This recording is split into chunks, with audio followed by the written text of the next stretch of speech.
नमस्कार बच्चों, आप सभी का स्वागत है आपके अपने यूट्यूब चैनल साइकोलॉजी वाले गुरुजी में।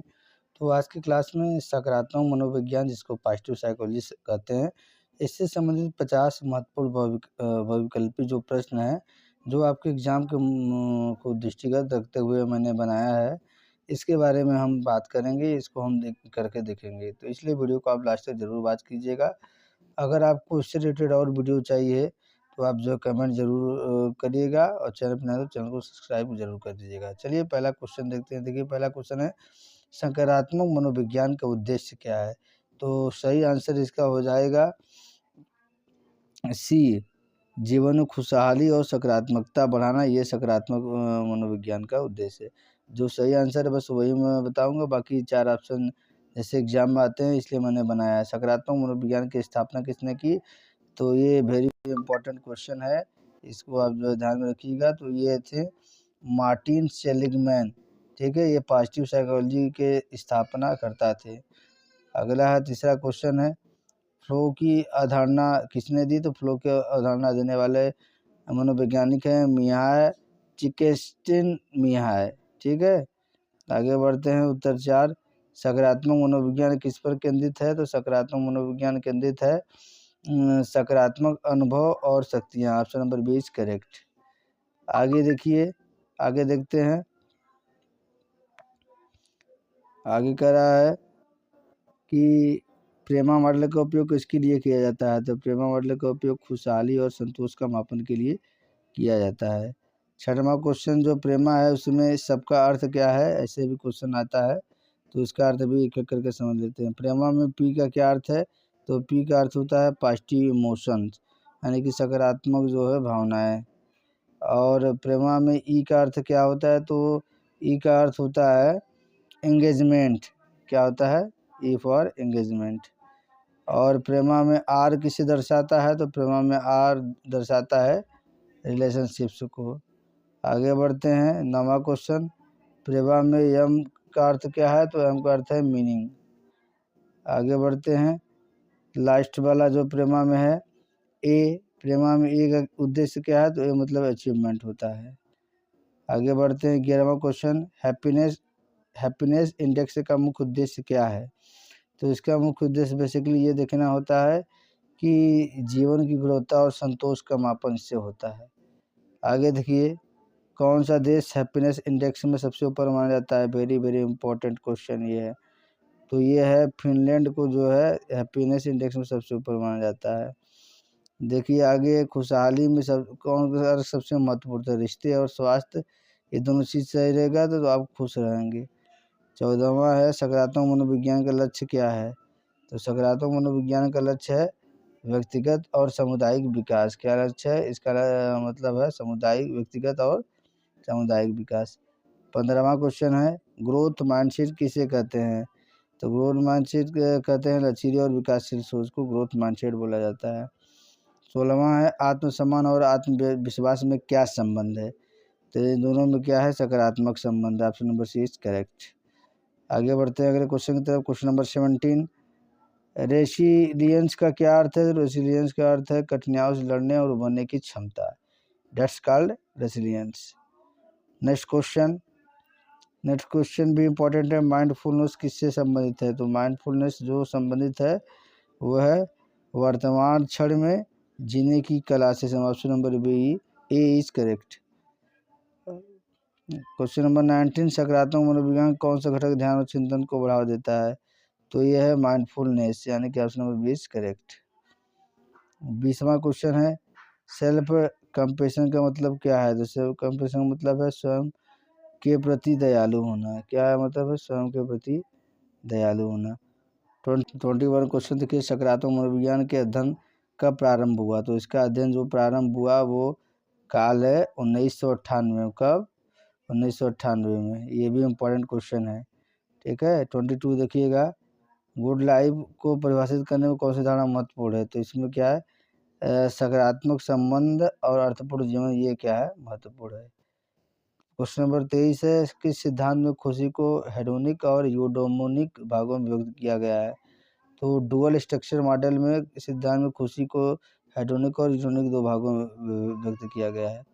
24 क्वेश्चन है स्ट्रेंथ बेस्ड अप्रोच का मुख्य लक्ष्य क्या है, तो इसका मुख्य लक्ष्य है व्यक्तित्व की शक्तियों का विकास। आगे 25 क्वेश्चन है ग्रीट किससे संबंधित है, तो ग्रीट संबंधित है कठिन परिश्रम और दृढ़ता से, यानी कि option number A is correct. ठीक है, आगे 26 क्वेश्चन देखिएगा भावनात्मक बुद्धिमत्ता किसके बारे में है, तो ये है अपने और दूसरों की भावनाओं को समझना और प्रबंधित करने के बारे में। 27 क्वेश्चन देखिएगा ध्यान से, सकारात्मक मनोविज्ञान में मानसिक लचीलापन का क्या महत्व क्या है, जो हमने रेजिलियंस बताया था उसको इंग्लिश में कहते हैं, हिंदी में कहते हैं मानसिक लचीलापन। तो इसका मतलब चुनौतियों का सामना करने और उनसे सीखने की क्षमता। आगे बढ़ते हैं क्वेश्चन नंबर 80 की तरफ आते हैं, 80 की तरफ क्वेश्चन नंबर 28 की तरफ आते हैं। एक मिनट रुकिएगा। हाँ, भावनात्मक बुद्धिमत्ता किसके बारे में है, ये तो हो गया था क्वेश्चन। आगे बढ़ते हैं 28 के क्वेश्चन की तरफ देखते हैं। ये पूछ रहा है आपसे कि सकारात्मक भावनाएं क्या करती है, तो सकारात्मक भावनाएं जो है वो व्यक्ति को तनावमुक्त और खुशहाल बनाती है, ऑप्शन नंबर 20 करेक्ट। 29 क्वेश्चन है माइंडफुल मेडिटेशन किस उद्देश्य से किया जाता है, तो ये ज्ञान केंद्रित करने और वर्तमान में जीने से किया जाता है। अगला 30 क्वेश्चन देखते हैं आत्म प्रेरणा का सबसे बड़ा स्रोत क्या है, तो इसका सबसे बड़ा स्रोत आंतरिक इच्छाएं और लक्ष्य है। 31 क्वेश्चन देखते हैं आभार ग्रेटिट्यूड व्यक्त करने से क्या लाभ होता है, तो इससे सकारात्मकता और संबंधों में सुधार होता है। अगला बढ़ते हैं 32 आभार पत्र लिखने का प्रभाव क्या होता है, तो आभार पत्र लिखने का प्रभाव ये होता है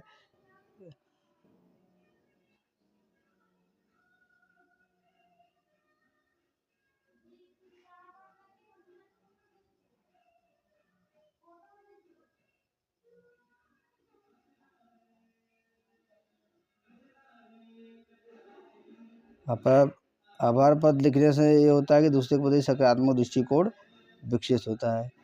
33 क्वेश्चन देखिएगा सकारात्मक मनोविज्ञान का यह मानना है कि नकारात्मक सोच को कैसे बदला जा सकता है, तो सकारात्मक विचारों और आदतों को विकसित करके।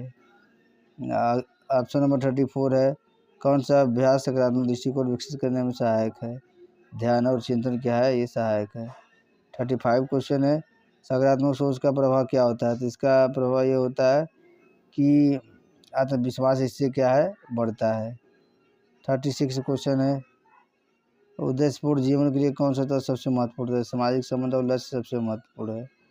37 क्वेश्चन देखिएगा सकारात्मक मनोविज्ञान में वेल बीइंग थ्योरी का उद्देश्य क्या है, तो इसका उद्देश्य व्यक्ति की खुशहाली को बढ़ाना है।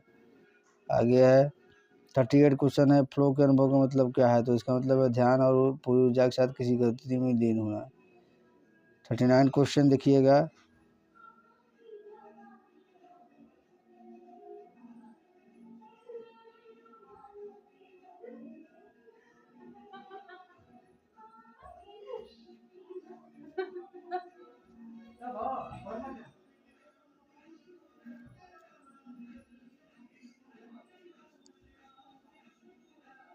क्वेश्चन देखा उद्देश्य 29 क्वेश्चन देखिएगा उद्देश्यपूर्ण जीवन की पहचान किससे होती है, तो उद्देश्यपूर्ण जीवन की पहचान होती है अर्थपूर्ण संबंध और समाज में योगदान से होती है। 40वां क्वेश्चन सिग्नेचर स्ट्रेंथ का उपयोग कैसे किया जाता है, तो इसका उपयोग किया जाता है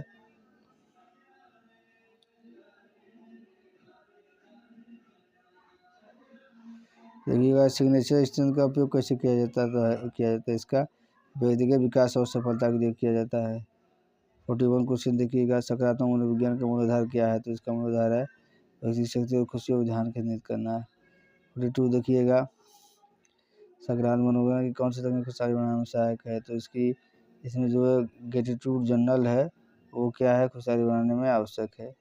आगे देखिए क्वेश्चन 43 स्टेट बेस्ड रिव्यू का उद्देश्य क्या है, तो इसका व्यक्ति की क्षमता और गुणों को बढ़ावा देना है। अगला क्वेश्चन देखिएगा 44 सकारात्मक मनोविज्ञान का कौन सा सिद्धांत जीवन संतोष को मापता है, तो बेल विंग थ्योरी जीवन सिद्धांत को मापता है। 45 क्वेश्चन देखिएगा लर्नड ऑप्टिमिज्म का अर्थ क्या है, तो इसका अर्थ आशावादी दृष्टिकोण को सीखना और अपनाना। 46 क्वेश्चन देखिएगा सकारात्मक मनोविज्ञान में सामाजिक समर्थन का महत्व क्या है, तो इसका महत्व है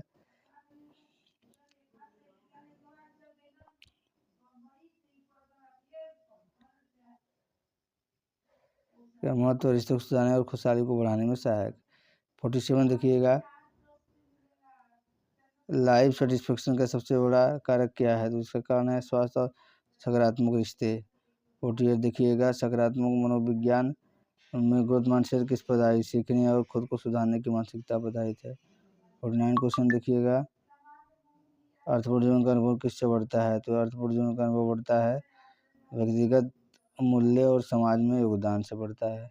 25वां क्वेश्चन है और लास्ट क्वेश्चन आज का, सकारात्मक मनोविज्ञान किस प्रकार के लोगों पर केंद्रित है? तो यह मानसिक रूप से स्वस्थ और खुशहाल जीवन जीने वाले लोग पर केंद्रित है। तो इस तरह से आज की क्लास में हमने सकारात्मक मनोविज्ञान से संबंधित 50 महत्वपूर्ण क्वेश्चन आपको बताया। आशा करते हैं क्लास पसंद आया होगा। अगर इसी तरह के और भी वीडियो आप प्राप्त करना चाहते हैं तो कमेंट बॉक्स में कमेंट जरूर करिएगा, और साइकोलॉजी से रिलेटेड बेहतरीन कंटेंट प्राप्त करने के लिए हमारे चैनल साइकोलॉजी वाले गुरुजी को जरूर सब्सक्राइब करके बेल आइकन को प्रेस कर दीजिएगा।